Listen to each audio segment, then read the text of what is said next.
s'il se fait discret ces derniers temps, Renaud ne reste pas moins dans le cœur des Français et des Françaises. Et justement, les téléspectateurs vont pouvoir en apprendre encore plus sur l'emblématique chanteur, grâce à un documentaire inédit. Le 2 juin prochain, TMC diffusera Renaud, mon frère, le chanteur préféré des Français, en prime time.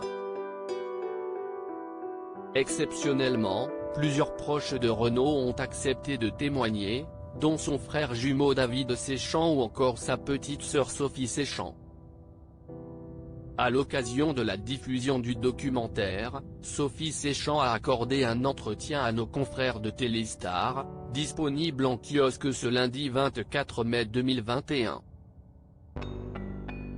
Elle a notamment donné des nouvelles du chanteur de 69 ans. Je l'aille de temps en temps au téléphone, a-t-elle commencé. Il n'oublie jamais de m'appeler pour mon anniversaire ou à Noël. A-t-elle ajouté, en précisant que sinon, elle prend des nouvelles de son frère grâce à sa première épouse Dominique Kilikini ou à sa fille Lolita. Quant à l'état de santé de Renaud, Sophie Séchant s'est voulue rassurante, il va bien mieux qu'il n'a été.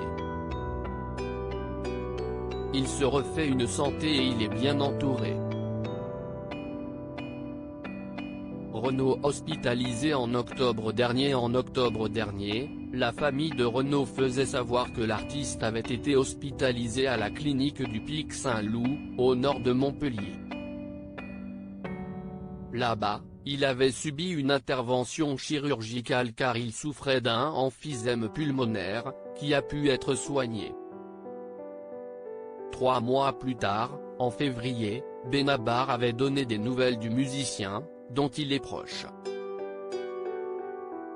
Il va bien, franchement, avait-il confié dans les colonnes du Parisien.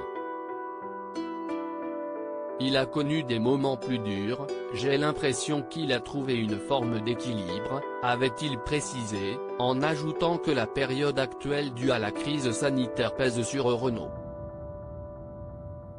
Quand je suis à Gordes, on se voit très souvent car on est quasiment voisins et on a pas mal de potes en commun, avait expliqué le chanteur, qui confiait que lorsque les deux hommes se voient, ils mangent ensemble et chantent des vieilles chansons.